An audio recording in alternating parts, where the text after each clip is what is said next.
conférence et d'écouter aussi d'autres conférenciers. Je commence toujours qui est très atypique. C'est un observatoire avec un trou dans le toit.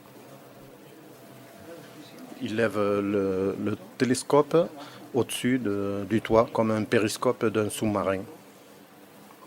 C'est la façon c'est ma façon de le faire. C'est la plus vite, la plus rapide de commencer l'observation.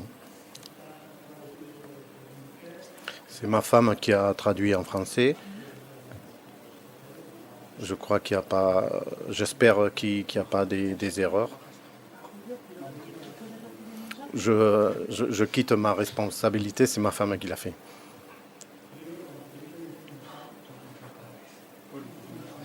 Quand on choisit les instruments, on doit d'abord penser. Je suis marié avec la femme adéquate qui va me permettre faire cette affition. Dès qu'elle sa réponse est affirmative, alors on peut faire la recherche des instruments. Cette conférence, c'est des anecdotes dans les années d'observation. Ça, c'est une vidéo mien d'un objet proche de la Terre. Cet objet, YU55, c'est un objet qu'on fait le suivi avec une grande attention. C'est pas un objet néo qui puisse nous tomber sur la tête. Peut-être dans un futur pourrait nous surprendre. Vous le voyez au-dessus, dans la partie supérieure. Comment on fait ces images? C'est pas une caméra de vidéo, c'est une caméra de CCD. On fait plusieurs prises de plusieurs secondes en dépendant de la vitesse de l'astéroïde. Celui-ci, c'est un des premiers que j'ai observé. Il n'a aucune importance. C'est un des objets plus gros qui s'approche sur Terre.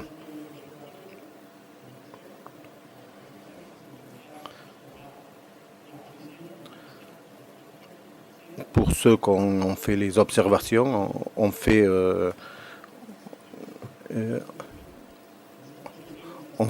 les positions de ces objets, on les envoie à un organisme à Harvard. Avec ces données qu'on envoie, ils font le calcul de l'orbite de ces objets.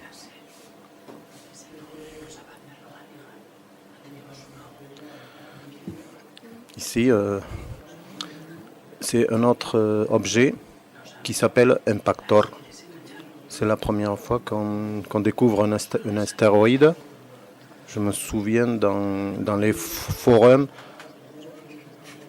qui disaient qu'ils avaient découvert un astéroïde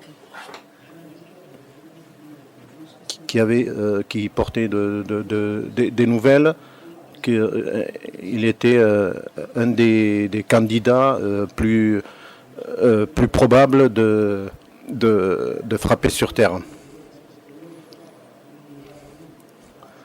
J'ai pensé que peut-être ça va se passer dans un endroit du monde où il n'y ait pas mon observatoire, mais non. À ce moment, c'est la première fois qu'on a calculé son orbite.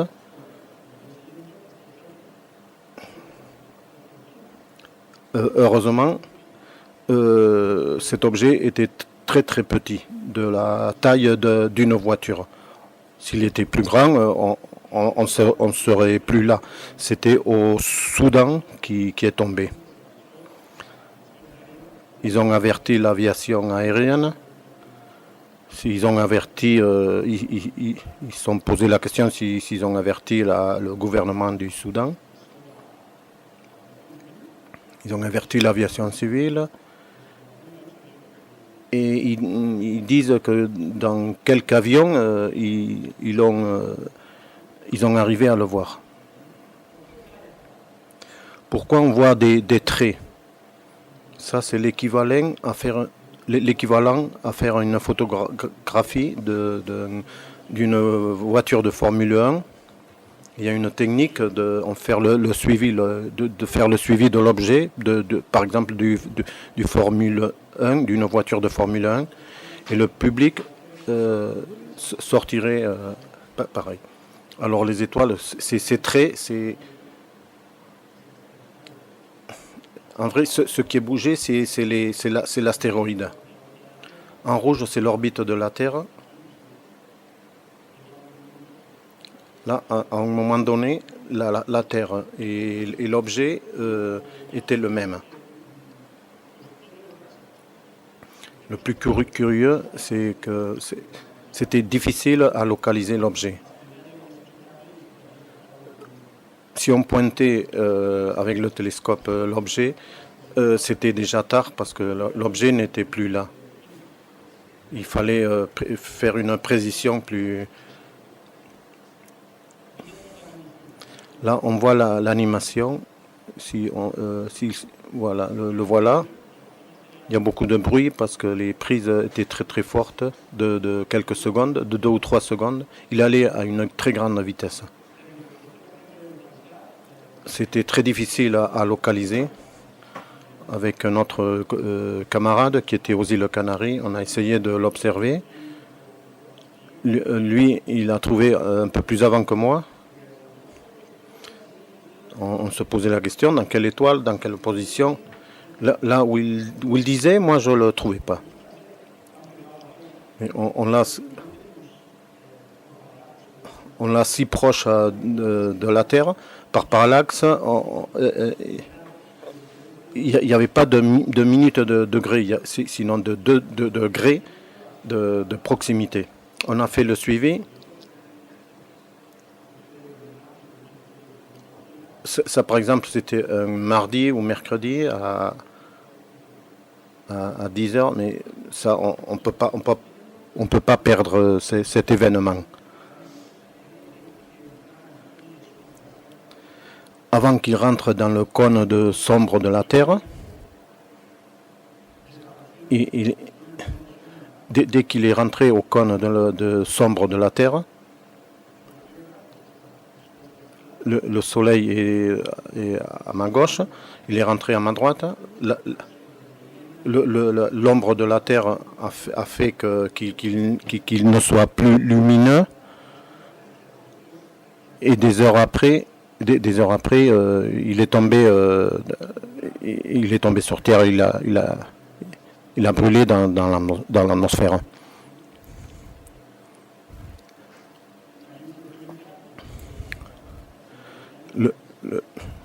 Aussi, ils sont allés chercher où il est tombé et ils ont trouvé les morceaux.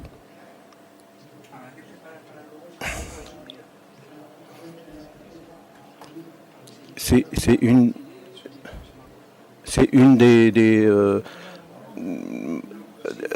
un des objets qui est tombé et qu'on a trouvé les morceaux sur Terre. D'autres choses qu'on a observées dans l'observatoire, c'est des astéroïdes Centaure. Les choses ne sont jamais blanches ni noires, ni dans la vie, ni dans la politique, ni dans l'astronomie. Ces astéroïdes Centaure, on les appelle comme ça, ils ont des orbites dans les planètes extérieures, ils ont des orbites volatiles et des composants, que c'est des comètes pas très visuelles. Ça, c'est la coma de la comète. Ça, c'est une prise fausse de couleur, de couleur faux. On voit les photos en blanc et noir. Cette photo, elle n'est pas à moi. C'est un camarade, c'est un collègue. C'est des objets, c'est un mégamix entre comètes et astéroïdes. Ces objets nous donnent des... On voit ces astéroïdes, ces 4 d'en haut étaient découverts déjà. Et le programme a un petit carré. Ces les deux astéroïdes de la partie basse, c'est moi qui les ai découvertes. Celui-ci, je l'ai découvert de très peu parce qu'il a disparu très vite.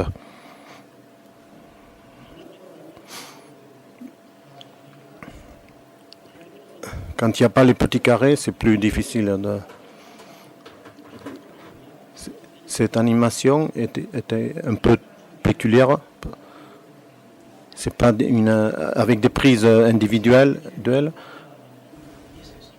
C'est des objets de magnitude 19 et quelques, 19,4. Si je fais cette animation avec des images individuelles, les astéroïdes, on n'arrive pas à les voir. Aujourd'hui, découvrir des astéroïdes, c'est très difficile. Parce que les derniers qu'on est en train de découvrir, c'est une magnitude de 20-21. À cette époque-là, ils étaient plus brillants, plus lumineux. C'était plus facile. Avec mon équipe, avec une seule prise, je ne peux pas prendre des objets de 19 magnitudes.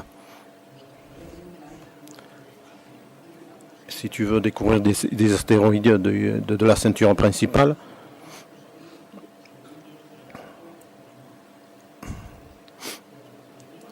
on fait une série de prises et on les déplace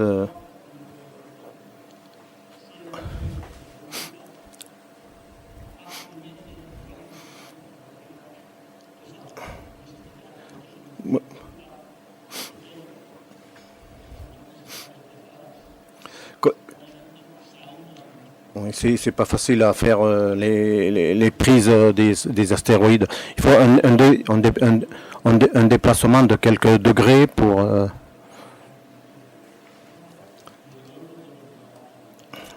celui d'en bas, l'astéroïde d'en bas.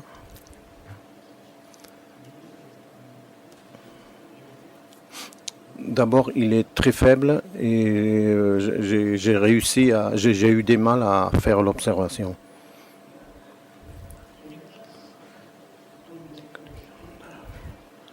Comète avec déconnexion dans la file d'attente. Qu'est-ce que ça veut dire que la queue se divise, s'isole? C'est comme si la queue disparaît et apparaît une nouvelle queue. Il y a comme une coupure. En réalité, les héliophysiques, ceux qui étudient le Soleil, ils aiment beaucoup étudier ce genre de comètes. Pour étudier le vent solaire dans le système solaire, c'est invisible.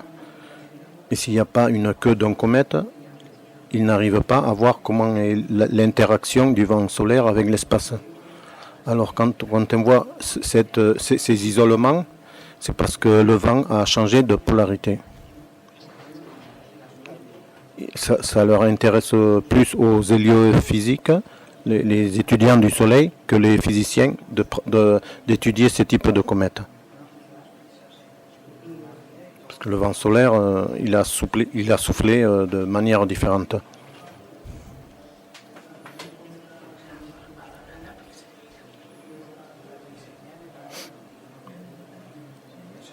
Il doit avoir aussi que le comète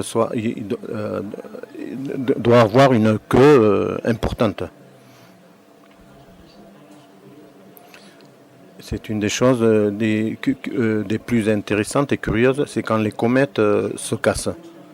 Ça, c'est un ami qui l'a découvert, un de mes amis, c'est le comète 51P.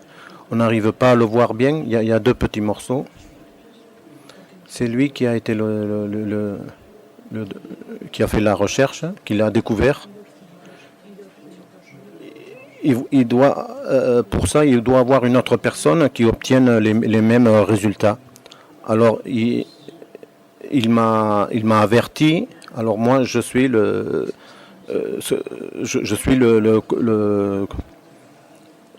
celui qui a confirmé ces découvertes. Mais c'est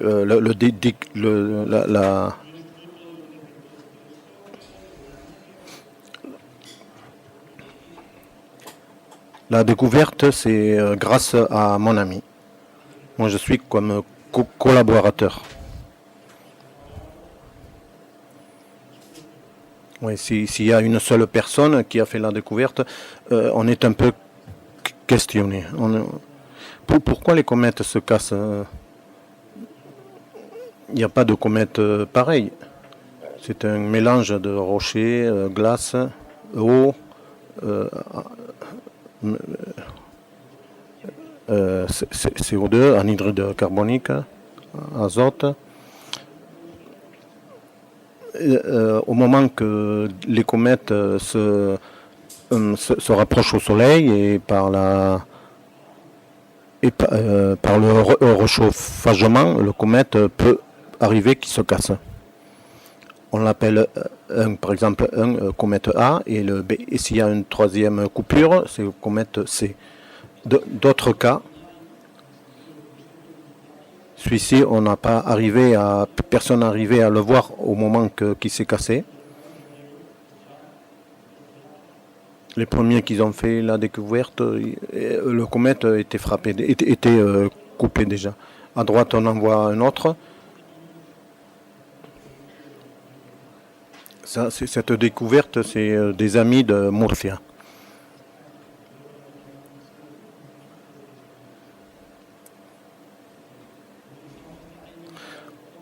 On utilise cette technique de isophotage, c'est comme des isobars,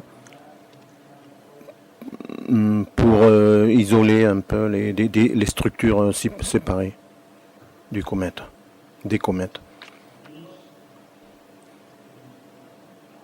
Ici, ça c'est un comète périodique,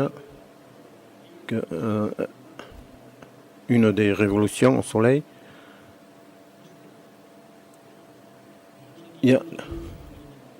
Là, on voit la séparation des morceaux et en bas à gauche, on voit la luminosité. Un autre cas curieux qui est cassé en plusieurs morceaux et difficile à voir. Le morceau A et le morceau B, on n'arrive presque pas à voir le morceau C. Et le morceau D qu'on n'arrive presque pas à le voir. On essaye de calculer l'orbite de chaque morceau et la vitesse.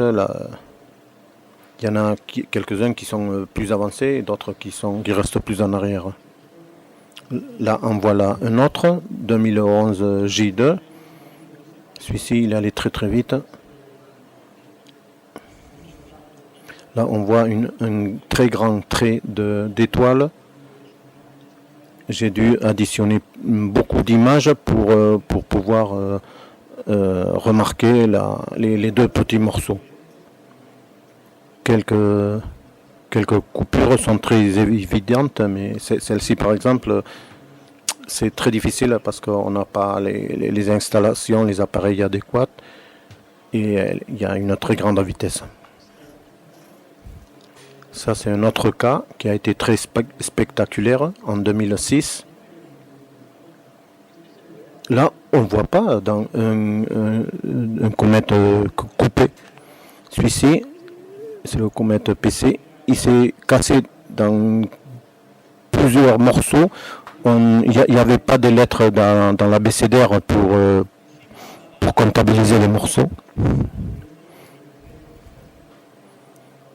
À cette époque-là, les installations n'étaient pas adéquates pour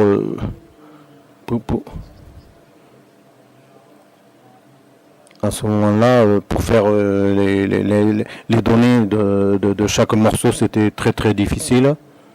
On n'avait pas les installations idéales.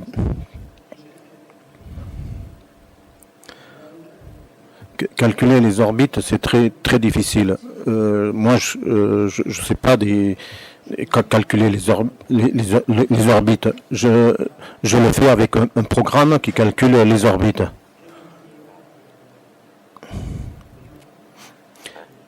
À ce moment-là, à l'époque, les orbites des calculs officiels étaient encore pires que les orbites qu'on calculait nous.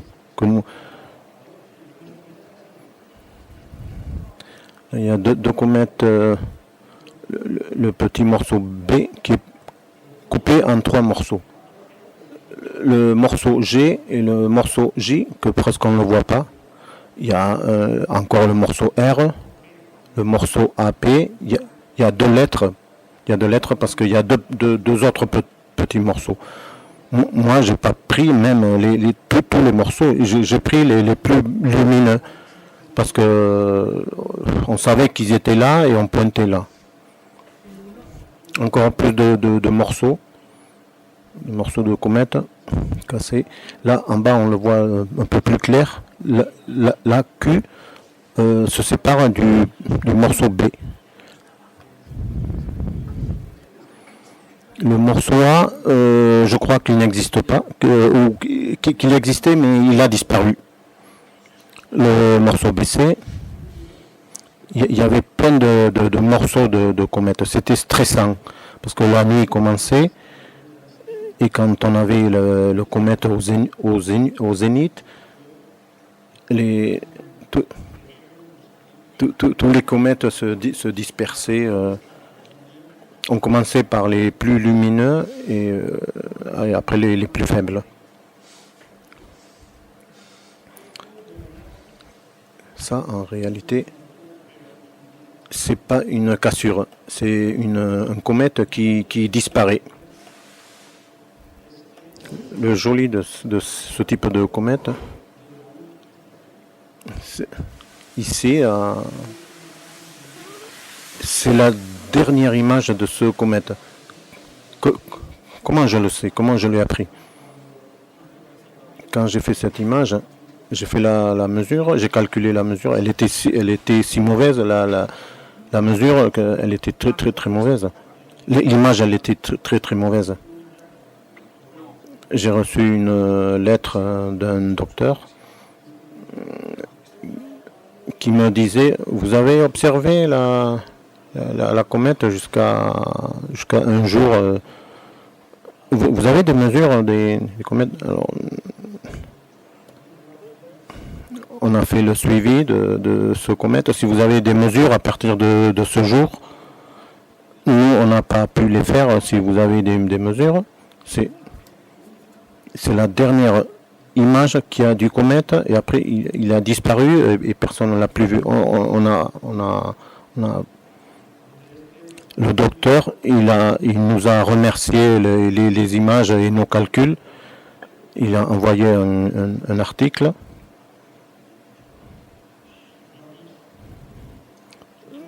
Du travail qu'ils ont fait et qu'on a fait. Et ouais, un professionnel m'a cité dans son article et ça m'a fait du plaisir qu'il m'a mentionné dans ses articles.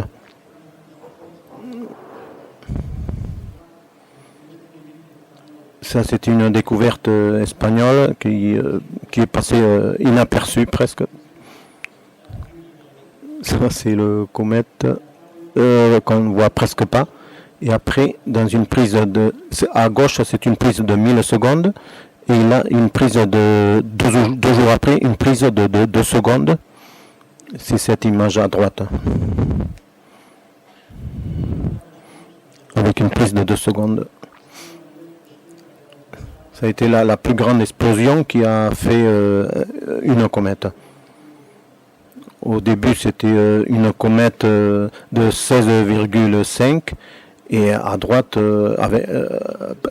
à cause de l'explosion, la magnitude.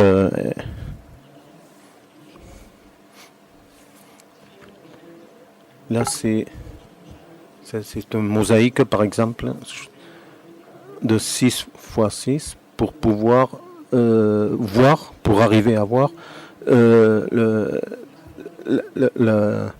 comment il est de grand de la photographie. C'était même plus grand que le soleil au moment de l'explosion.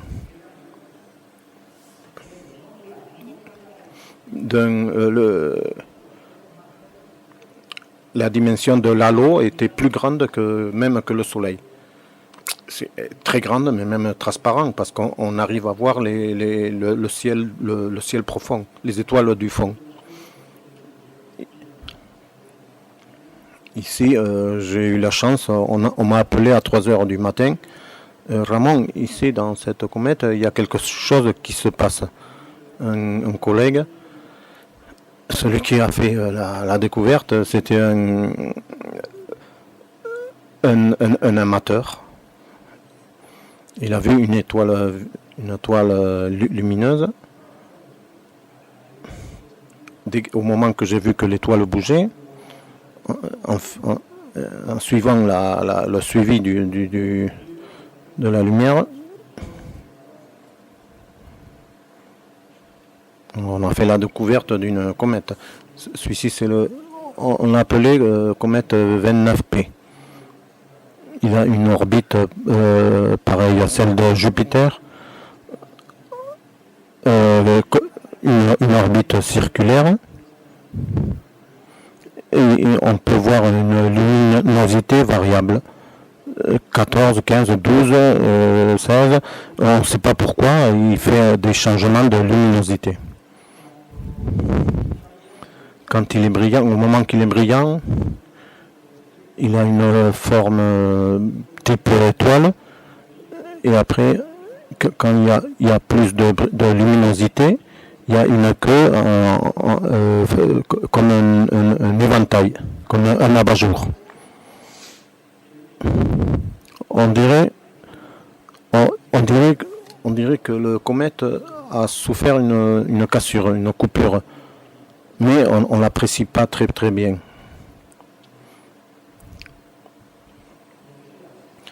Comme je vous avais dit, il y a des objets qui sont très difficiles à classifier. C'est un astéroïde TU12. Au moment qu'il était au périhélion, plus proche du Soleil, on voit cette ligne, cette trait, une queue très très fine qui a duré une quinzaine de jours. Et après, jamais elle n'a plus eu de queue. Alors on l'a catalogué comète 162P. Sidney Spring, c'est l'observatoire qui avait les soupçons qui avait une queue. Là, c'est un cas contraire. Des comètes qui sont en réalité des astéroïdes. Ici, on n'arrive pas à percevoir rien, peut-être. On voit un trait. Ici, il y a un trait. C'est une comète sans tête. C'est deux astéroïdes qui ont frappé. On sait que c'est deux astéroïdes qui ont frappé parce que le Hubble l'a photographié. Ici, on n'arrive pas à le voir.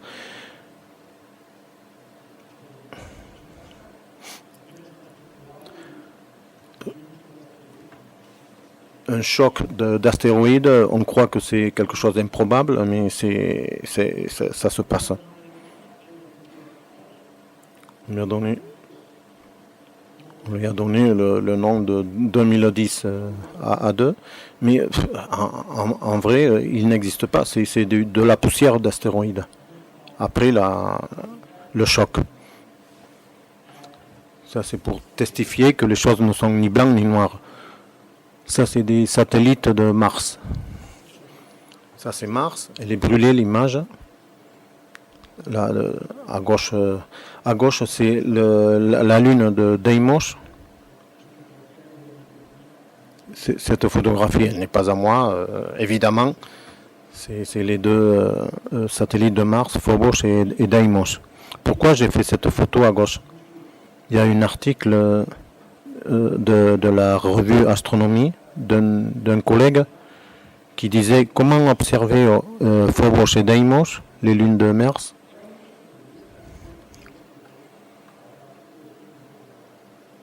Mon collègue il disait qu'il n'arrivait pas à faire la photo. Mais comment on pouvait l'essayer? C'est pas facile hein, parce que il y a une grande brillance de Mars. Ici à gauche, comme c'est le cas, quand je l'ai essayé, Phobos était derrière de l'halo lumineux.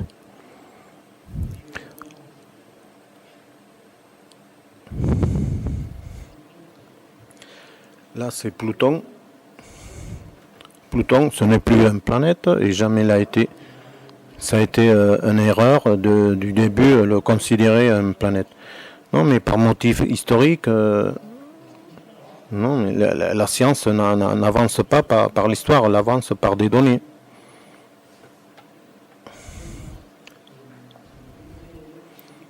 Quand j'ai commencé avec ça, on voulait garder le numéro 10 000 comme astéroïde. On voulait envoyer astrométrie de Pluton. Alors ça, c'est un astéroïde de plus.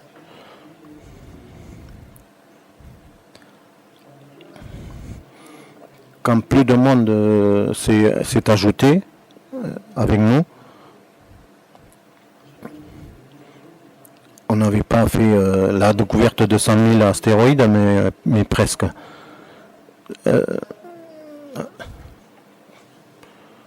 Pluton, finalement, n'est pas. On n'ont gardé pas le numéro 100 000 et finalement, ils ont gardé le numéro 14 000. Planète naine, c'est une autre chose que les Américains sont inventés pour ne pas finir de le dégrader. C'est un peu politique, c'est triste, mais au lieu de primer la science, c'est une question de patrie. Pluton, c'est pas une planète, ni une planète naine, c'est un astéroïde au-delà de Neptune. Ça, c'est d'autres astéroïdes au-delà de Neptune. Celui-ci avec ce nom bizarre, la matricule. Je l'ai fait avant qu'il a eu le nom définitif.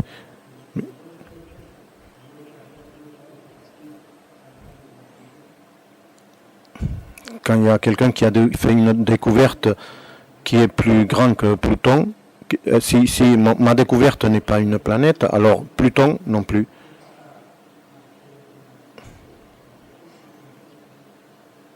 Il y a quelques-uns qui l'ont renseigné de lui dire tu dois être celui qui a inventé, qui a fait la découverte d'un astéroïde, mais pas qui a enlevé Pluton comme planète.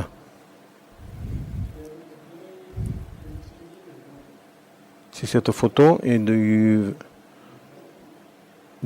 septembre. La découverte a été en août. C'est la première comète qu'on a fait la découverte qui vient hors du système solaire. De nos jours, il n'y a que 2 objets qui viennent Oumuamua. Oui. C'est le 1I. Et il y a un deuxième, Borisov, 2I. Le premier, il y a quelques doutes si c'est une comète. Et le deuxième, le 2I, c'est vraiment une comète. Il y a une queue parfaite. Ils ont fait quelques découvertes qu'ils ont la queue à une composition chimique presque pareille aux comètes du système solaire. Comment on sait si une comète appartient au système solaire? Alors, si la excentricité est moins de 1, il appartient à l'intérieur du système solaire. Si l'excentricité est plus de 1, il vient hors du système solaire.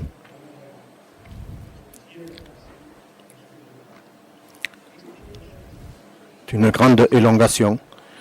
Celui-ci, c'est pas plus de 1.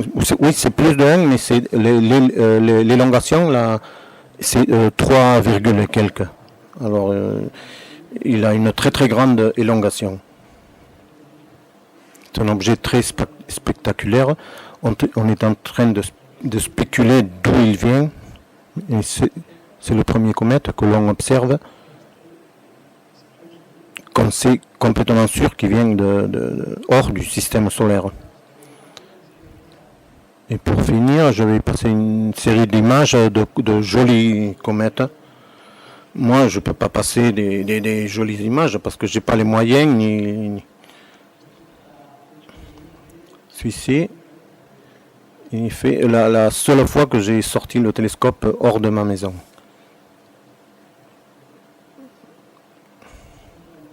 Oui, avant, je voudrais mentionner la sonde Deep Impact et le 9P.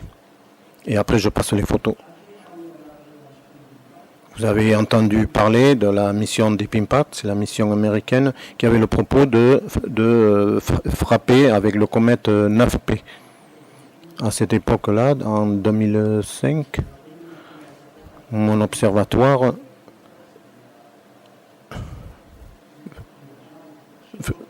ne faisait que l'observation de comètes.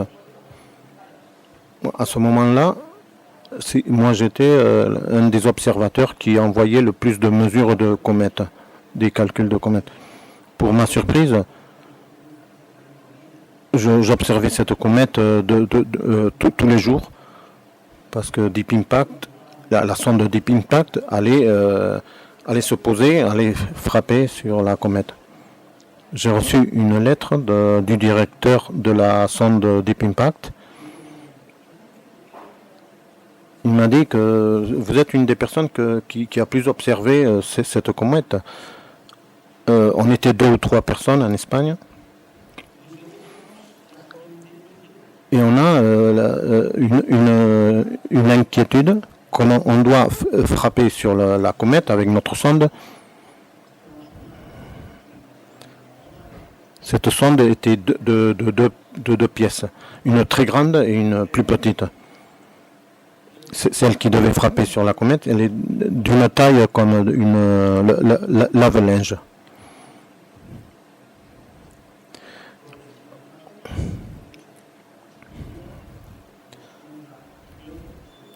Les années antérieures, ce même équipe avait fait la sonde Giotto qui allait sur la comète Hubble. Les dernières images de la comète Halley, c'est des images de la queue. La sonde capturait les images plus lumineuses. Alors, ce qu'il voulait, c'est corriger ils voulaient traverser la queue au lieu d'aller derrière, parce que s'ils allaient derrière, comme la sonde Giotto, ils n'arrivaient à rien voir. Mais s'ils la traversaient, ils pourraient avoir plus de données,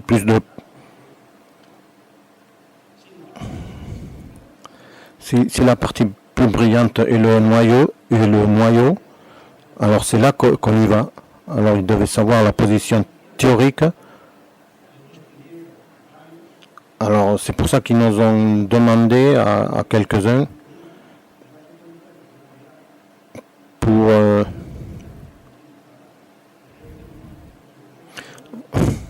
oui, oui, oui, ils croient qu'on est des professionnels et on est des amateurs. On a des télescopes à jouer. Et ils croyaient qu'on faisait des calculs très, très, très précis.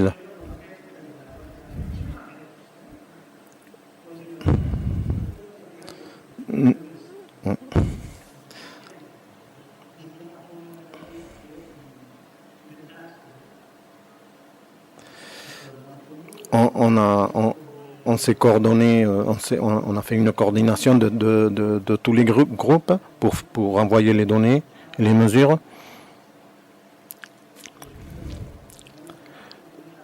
Les prévisions des professionnels, ils pensaient qu'il allait être plus lumineux.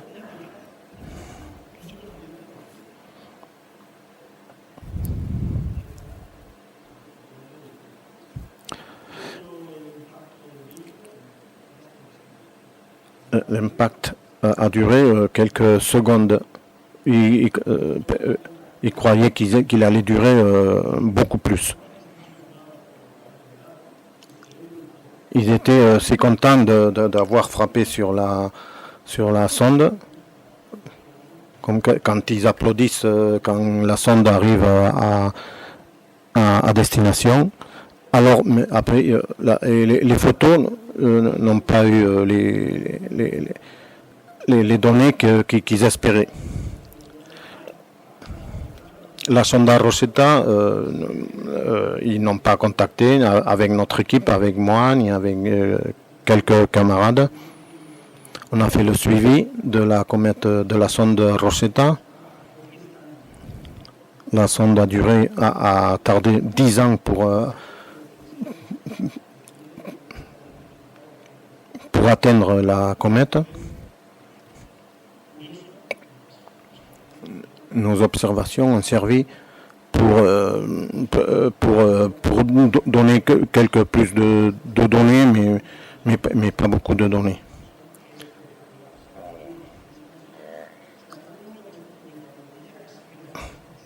On sait on sait ce que c'est une comète grâce à la sonde Rosetta. On a eu plus de données grâce à la sonde Rosetta.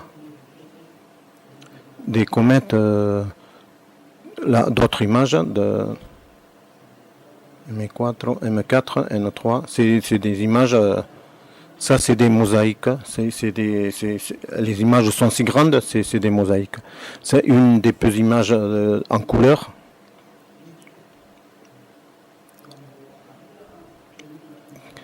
Quand il y avait la pellicule chimique, vous vous rappelez de quelle couleur étaient les comètes? Les comètes étaient en couleur bleue. Maintenant, avec les caméras, c'est des couleurs vertes.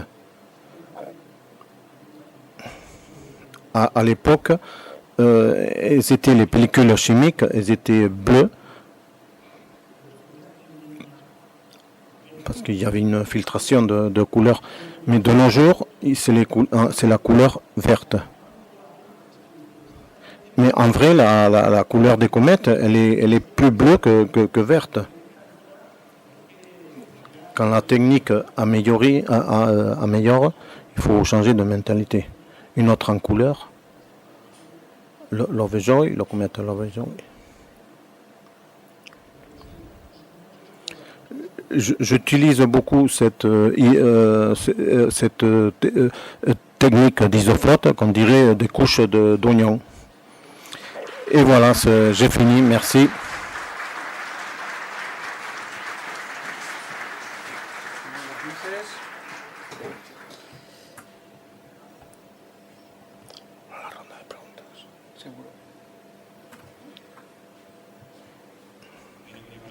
Il y a quelques questions à faire.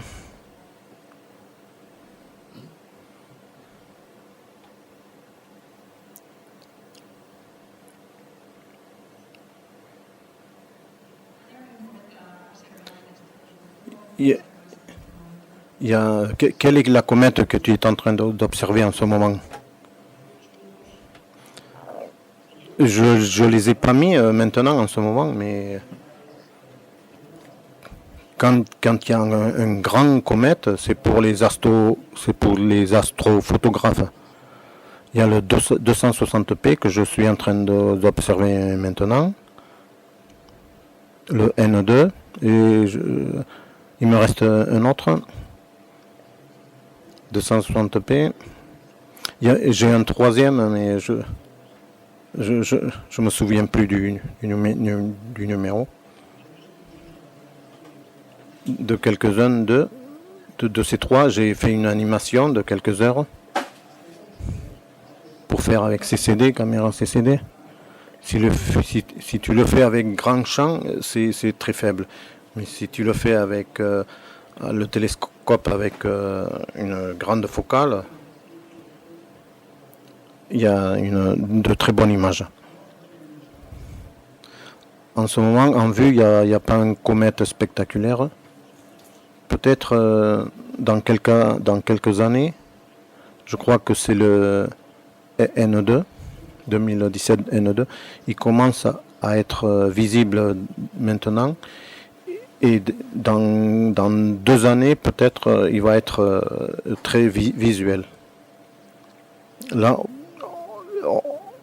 on ne sait pas exactement. C'est une des choses jolies d'étudier les comètes. C'est une prévision. Et le comète Eidos est un peu en dehors de l'orbite de Mars. Il est en train de se rapprocher. Il va traverser l'orbite de Mars et il ne se rapproche plus.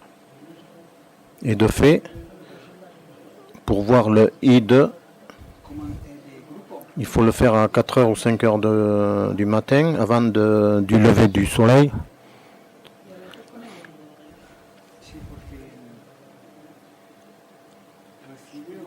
Il est la prévision et la luminosité va augmenter à partir de décembre et en décembre et à partir de décembre la luminosité sera plus faible. C'est pas un grand comète spectaculaire, mais il vient de l'extérieur du comète solaire, mais il faut l'observer. Je pense que toutes ces images, tu les fais avec des filtres ou pas? Toutes les images en blanc et noir, c'est sans filtre. Et les images en couleur, comme j'ai pas des filtres RGB en couleur, et filtre V, Sloan R, et le filtre Sloan G comme bleu. Et ça donne des résultats pareils à la couleur, mais c'est pas mais c'est pas les filtres RGB.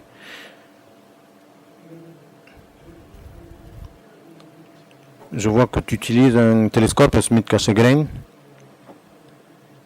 Les photos, tu les fais avec réducteur focal. Quelques images. Il y avait deux télescopes que j'ai utilisés. C'est presque le même. Avant, j'avais un Smith-Cassegrain de 12 pouces, 30 cm. Et je travaillais avec un réducteur de focale à 2000. Maintenant, j'utilise à 3000 de focale. J'ai travaillé toujours avec des focales hautes. Maintenant, je travaille à 2925. Des focales très hautes parce que mes cieux ne sont pas de bonne qualité.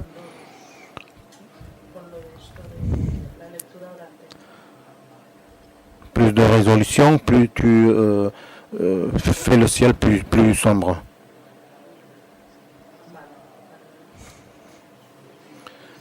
Si on travaille avec des résolutions, pas avec des pixels basses,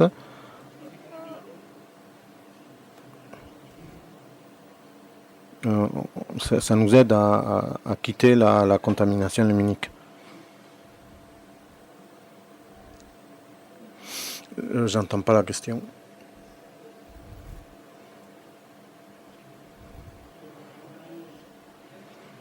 J'ai pas entendu la question. Il y a d'autres astéroïdes hors de Neptune. Si tu me demandes Pluton est un cas particulier, oui, maintenant c'est encore un astéroïde hors de Neptune, le plus grand qui existe. Comme Eris.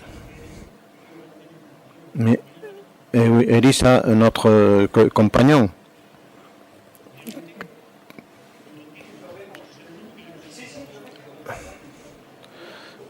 Eris a d'autres lunes, d'autres petites lunes. Et comme Pluton, il a quelques lunes. Eris, il est spécial.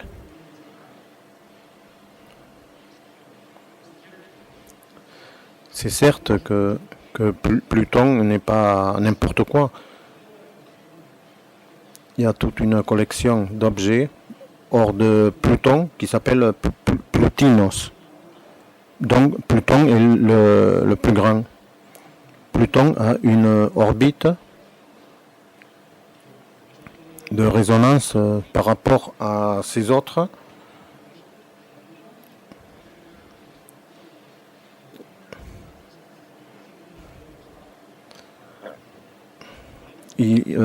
Pluton, il a une plus grande luminosité.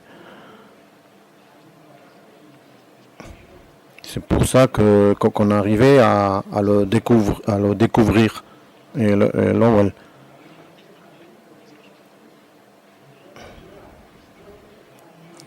On a eu la chance que Pluton, il était plus blanc, plus lumineux. On a arrivé à le découvrir parce qu'il n'y avait plus d'albédo. Mais en vrai, il y en a d'autres.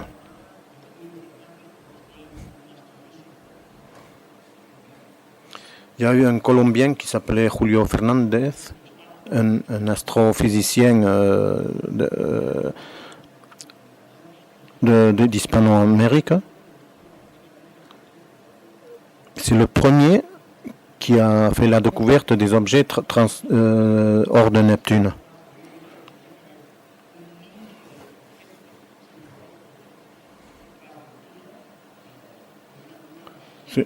Il a fait des calculs mathématiques qui ont eu des données d'autres objets hors de Neptune.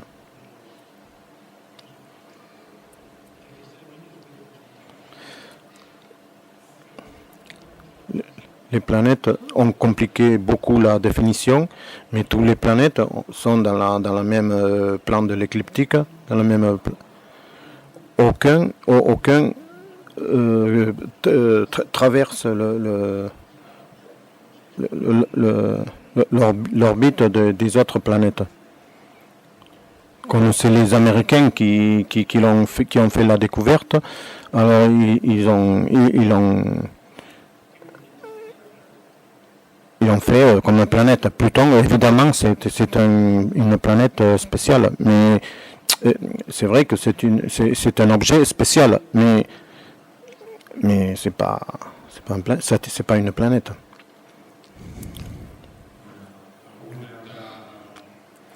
D'autres questions? Remercier à Ramon Naves. Les astéroïdes pas enrochés en chocolat.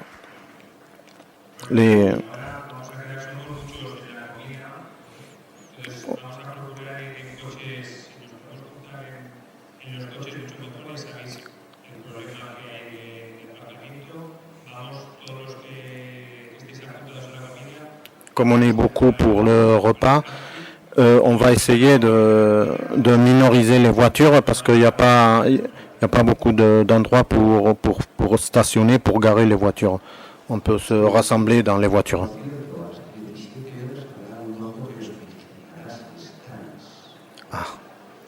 À 17h, il y a un œil qui vous surveillera pour si on y est ou on n'y est pas. Merci.